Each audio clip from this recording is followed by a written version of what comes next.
The janitor stole one fruit for the crying prince. The queen watched and whispered, "Execute him." The castle gardens glimmered under the early morning sun, dew sparkling like tiny gems across the lush greenery. Guards patrolled the stone paths, their boots clicking in rhythm, while the scent of blooming jasmine mingled with the earthy aroma of freshly tilled soil. In the corner of the royal orchard, a single tree bore golden fruit, apples so radiant they almost seemed to glow. No one dared touch them. The queen herself had decreed that these were reserved for the royal family alone.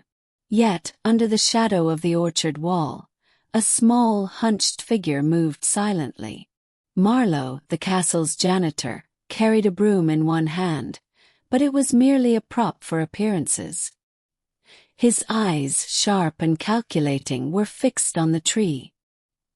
He had heard the prince crying again last night, echoing through the empty corridors. He had tried to ignore it, as he always did, until a servant whispered that the prince's tears were caused by hunger, by a simple longing for the golden fruit the queen kept under lock and key. Marlowe's heart clenched. He wasn't a brave man, nor a man of wealth or status, but he could not bear to hear a child weep, especially the prince who had lost his mother too soon. He glanced over his shoulder. The guards were too far to notice a shadow slipping between the hedges. Quiet as a ghost, Marlowe reached the tree and plucked one gleaming apple. It was warm under his palm, almost pulsing as though alive. A faint rustle made him freeze. From the palace balcony above, the queen's sharp gaze had found him. She leaned against the marble rail, her lips pursed, a whisper curling in the morning breeze. "Execute him." Her words were meant for the wind, but Marlowe felt them like a knife pressing into his chest. Ignoring the threat, he darted across the courtyard, the golden apple cradled carefully in both hands. Inside the castle, the halls were silent, except for the soft echo of his shoes against stone. He passed guards and courtiers, each step a gamble. In the prince's chambers, he found the boy curled beneath a silken blanket, cheeks streaked with tears. "Your Highness," Marlowe whispered, kneeling beside the bed. The prince sniffled, startled by the sudden presence. I have something for you." The prince's eyes widened as Marlowe placed the fruit gently on the bedside table. Hesitation melted from his face, replaced by a hesitant smile. You brought me one?" he asked, voice trembling. Marlowe nodded. "Shoo, just take it. It's yours." The boy reached out with tiny fingers, lifting the golden apple. His lips touched its smooth skin, and a laugh burst from him, a sound so pure and fleeting that Marlowe almost wept. "Thank you," he whispered, savoring the fruit's sweetness. But joy is often short-lived in the queen's court. The sound of hurried footsteps echoed down the corridor. Marlowe turned, and there she was, the queen herself, flanked by guards, her eyes blazing with fury. "So this is the thief," she hissed, voice sharp enough to crack stone. Marlowe's hands dropped to his sides. I only wanted to make the prince happy," he stammered. "He's so lonely, and he cries every night." "Silence!" the queen snapped, her voice echoing through the chamber. She stepped closer, her jeweled crown catching the light like a warning. "Do you understand what you've done? Theft in my castle is punishable by death." "Guards!" The prince, still holding the apple, stepped forward. "Mother, please," he cried, his small hands trembling. "He didn't mean to steal. He only wanted to help me." The queen's gaze softened just slightly, but her voice was steel. "And yet rules exist for a reason. Even kindness cannot excuse disobedience." Marlowe closed his eyes, accepting what seemed inevitable.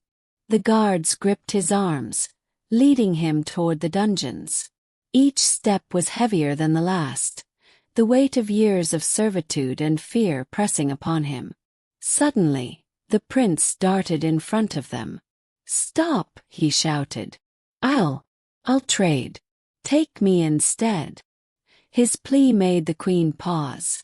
The boy's tears glistened in the morning light, mirrored by the golden fruit still clutched in his hands. The queen studied her son, the apple, and then the janitor. Her lips curved into a slow, deliberate smile. "Perhaps," she whispered to herself, "mercy has its own power." She raised her hand, and the guards hesitated. "Release him." Marlowe's chest heaved as he blinked at the queen, disbelief warring with relief. The prince hugged him, clutching his arm as though he were the bravest knight in the realm. "You saved me," the boy said, voice thick with emotion.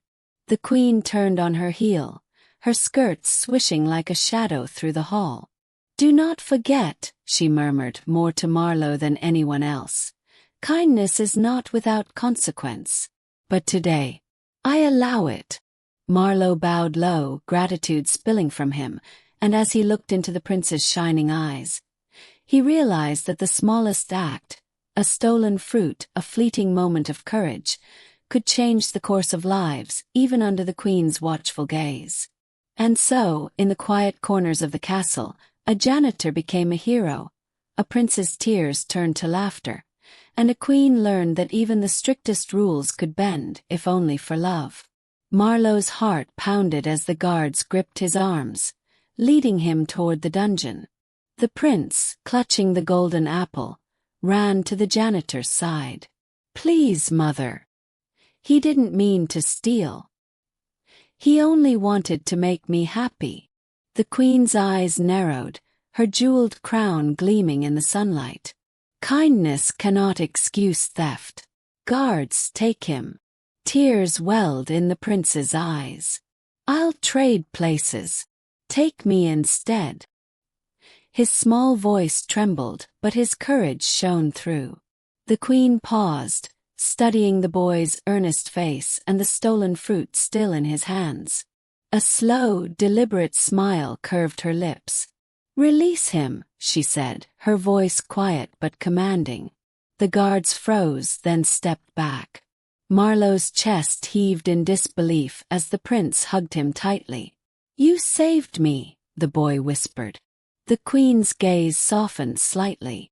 "Do not mistake mercy for weakness," she murmured, almost to herself.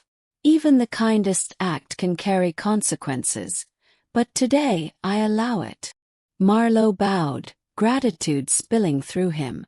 For the first time in years he felt seen, not as a lowly janitor, but as someone who had made a difference. The prince, his tears replaced with laughter, offered him the apple. Marlowe shook his head, smiling. "No, this belongs to you, your highness." As the morning sun filtered through the castle windows, a quiet understanding settled over the room. Courage and kindness, even in small acts, could bend the strictest rules. And sometimes it took a janitor's stolen fruit to remind a kingdom that humanity, compassion and bravery, was more powerful than fear. From that day forward, the janitor's name was whispered with respect, the prince's laughter filled the halls, and even the queen knew that mercy, when wielded wisely, could change hearts, sometimes more than any decree ever could.